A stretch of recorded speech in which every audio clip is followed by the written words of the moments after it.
My Thomas Story Library. Arthur! Arthur the big tank engine had just arrived on the island of Sodor. It was his first day at work on the Fat Controller's railway. I must be on time! I must be on time! Arthur worried as he chuffed through the countryside.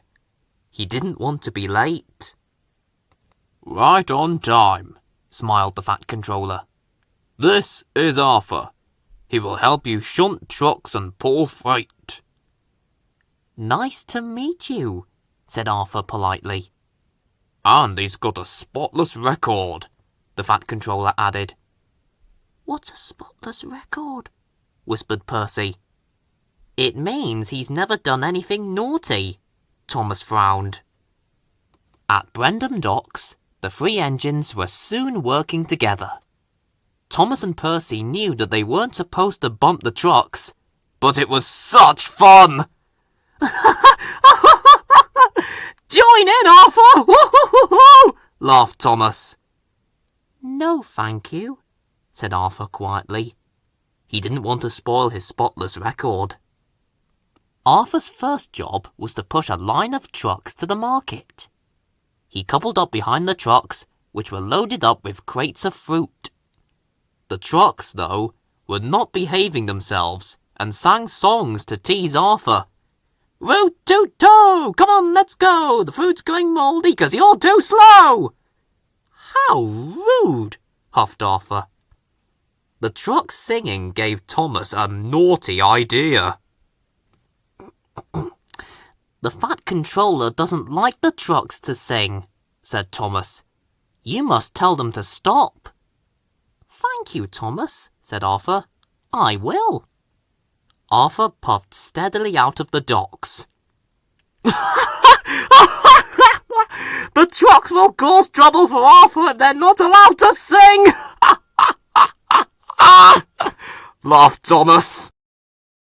Arthur was chuffing cheerfully through the countryside when the trucks began to sing again.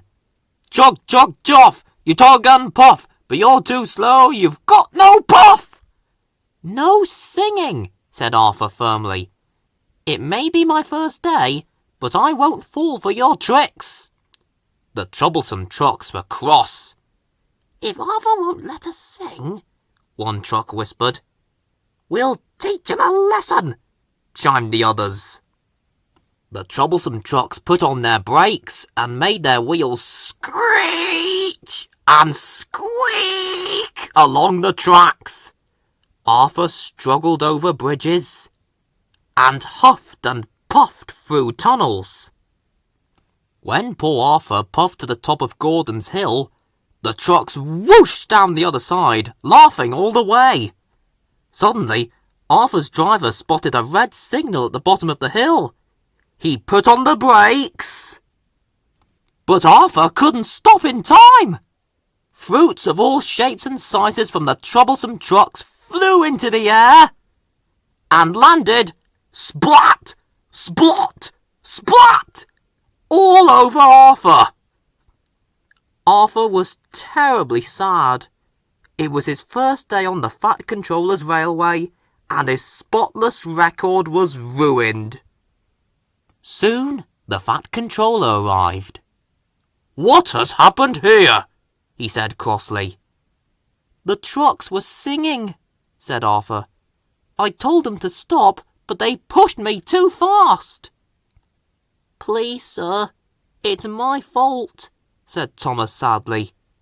He told the Fat Controller what he had done. Your record is still spotless, Arthur, the Fat Controller said. Thomas, clear up this mess at once. Soon, Harvey arrived with the breakdown crane and lifted Arthur back onto the rails. Thomas stayed behind to help the workmen clear the track. It took a very long time to clear up the sticky mess. By the time Thomas puffed slowly home, it was dark.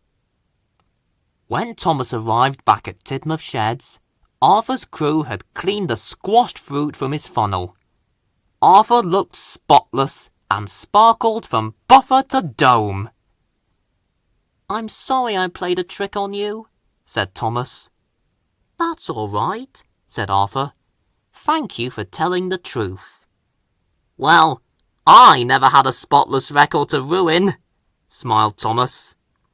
From that moment, the engines knew that they would become the best of friends.